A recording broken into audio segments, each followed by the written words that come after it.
Ladies and gentlemen, boys and girls, children of audio immersion, in this immersive world, sometimes you need something that makes you feel like you're right inside of it all, in the mix of things, in the mix, in the mist with the gorillas themselves. You need to know that when you're gaming, you can tell exactly where that guy's coming from, or you want to hear those strings all over the place. You want to be able to act like you're actually in the string section itself of the orchestra.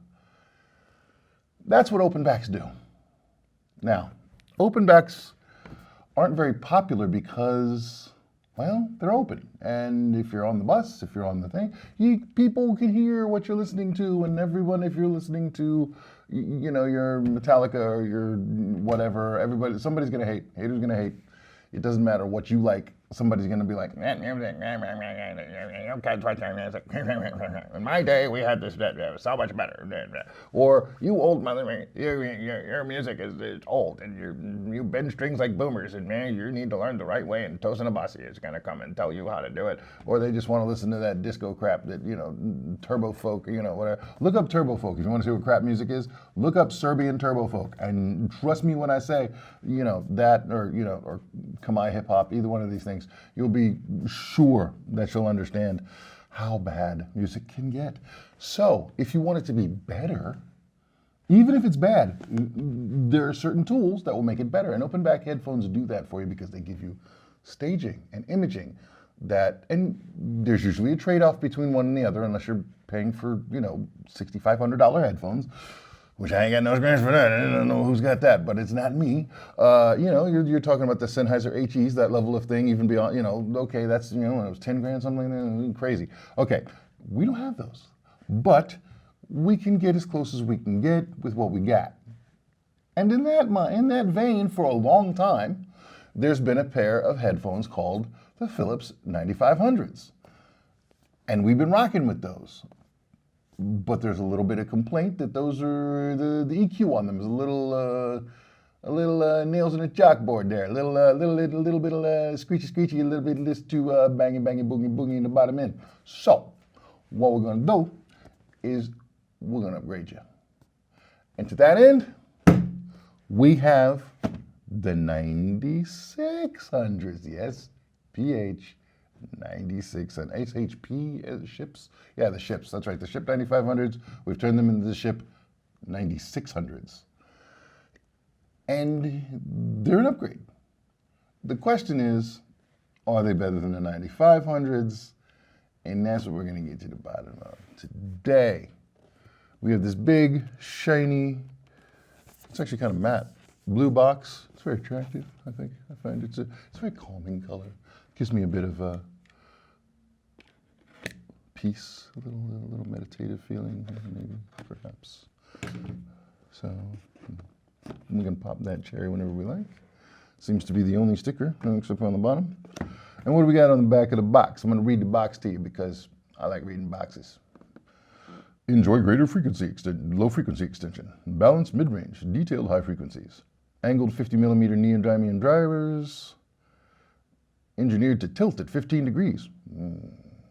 Tilt at windmills too, you can be Sancho Panza. Soft breathable ear cups, and they have both kinds of, you can use them as DJ headphones. They have both kinds of connectors, blah, blah, blah. Here's actually some information. 6 hertz to 35,000 hertz.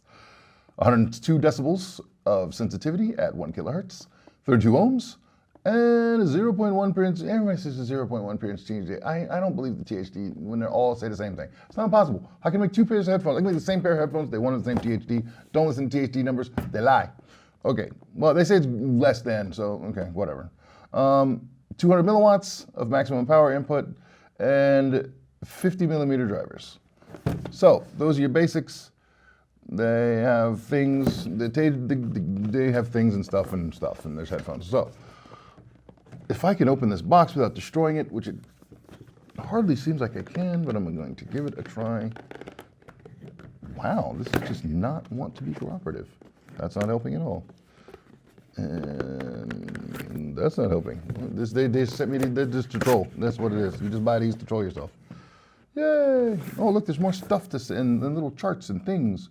Getting the best fit. Okay, if you don't know how to attach headphones to your head, I'm not fucking with you. You're not my friend. We're not cool. It's not, no, you're not the homie. That's not happening. Okay, so it has this highly complicated sales thing, so you can hang it, I guess, and stack it and whatever. And then when does this get easy? This box is just does not like to let you in. I know a few of those. So, in the comments, leave it alone. We have, and again, it's like a puzzle box, this thing. There's angles and routines and and it's angry when you actually, okay, and now it's upside down because why? I don't know. Okay, and we've gotten to the egg crate section of our program. And we have it's a bag. Yeah, it's a bag. It's not, it's a bit of a shopping bag, like one of those reusable shopping bag things that you have. It's kind of like it feels like it feels like the mask that they're trying to make you wear all the time these days with the, the thing. And then we have the cable, and then we have the ships. And the ships have, oh, here we go.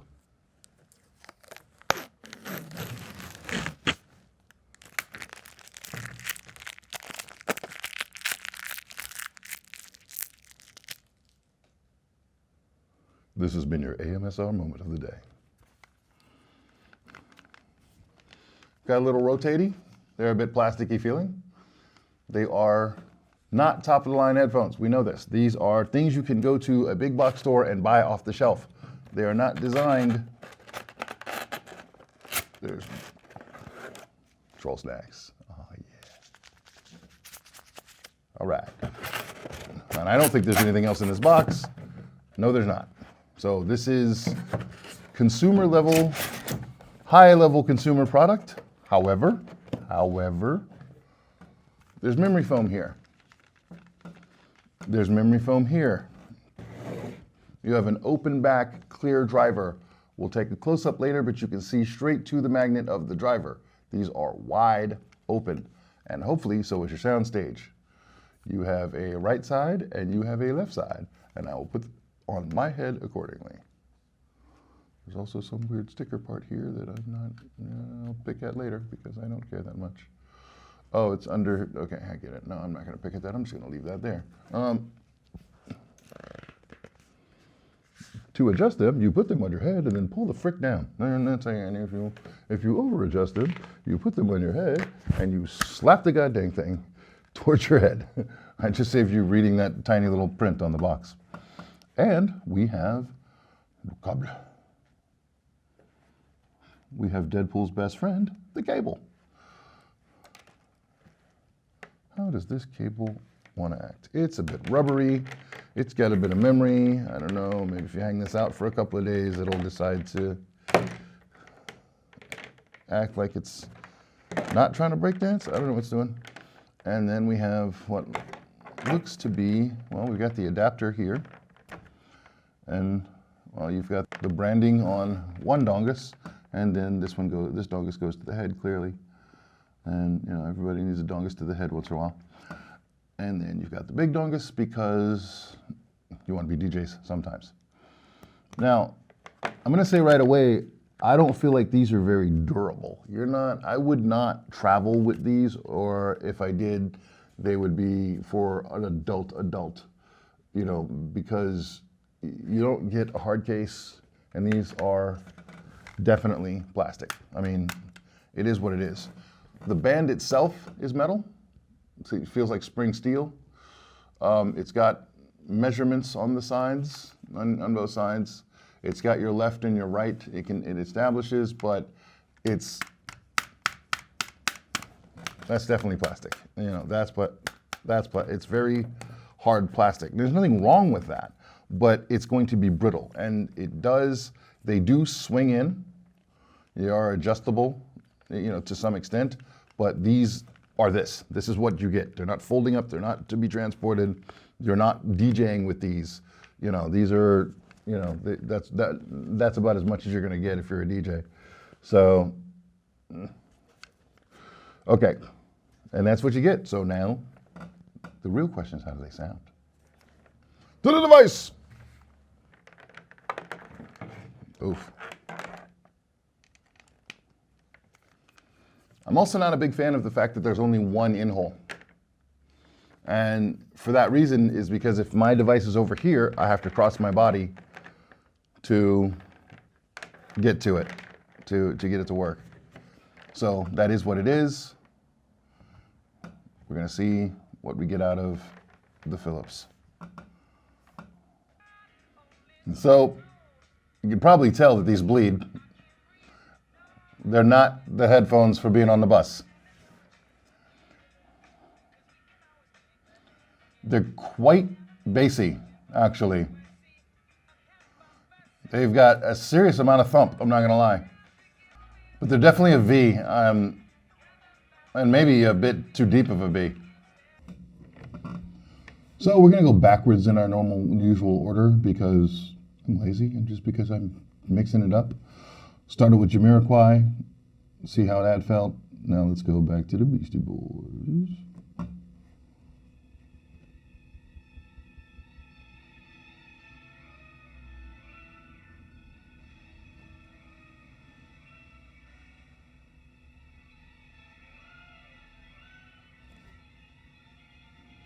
Actually, let me give this a pause. Because I may not be able to play the stuff because of the DRM, we have to fast forward through that. I'm gonna give you my briefly again my thoughts. Jamiroquai seemed a little darker, definitely bass heavy, definitely a V, but still had good imaging. The stage is a little wider than normal, but nothing really to shout home about. Write home about. Nothing to shout about. I'm trying to say shout about and write home about at the same time, and I'm getting them together, and it's not working. So, the bass is definitely there. The sub bass is there. They are a decent pair of bass headphones if you like them that are relatively clear as well. So that's something if we're going to give it any points at all. On the head, they're okay. They're not, I can feel my ears touching the cups a little bit, but I am a massive, massive, gargantuan man. And, they're loose, but they're not flying off my head. There's a little bit of clamping force. Then because of that spring steel, you might be able to bend it in a little bit and give yourself a little bit more, but you're not going to be able to too much because it's wrapped with that plastic. All right, let's go to the next thing.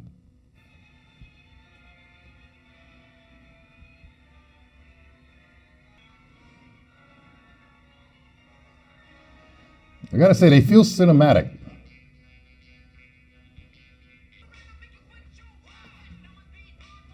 Okay, all I need to know. First of all, they slammed, they got bass. But second of all, the imaging is really good. I'm hearing, and the detail is really good. I'm hearing the difference. Sounds that you normally hear, I'm hearing the texture of them exactly what there's these noises in this track in the beginning, they sound like, oh, wow, wow, wow. And normally you don't really hear them going, ooh, wow. You just kind of hear them going, there's a little buzz. But I literally heard every single thing in here. These are really well detailed. You can mix with these. And they sound a little more cinematic. There's a lot of thump. So, movies and games, I think these are the headphones more for these. And that goes again with my whole, you don't really want these on the go on your bike. You don't want to drop these or fall down. You're just going to be replacing headphones all the time. These are not for the gym. They're open backed anyway. But when you're sitting there listening to something, this is a decent option, man. I think so far. I got one more track and let me see what I think. But I think it's not bad.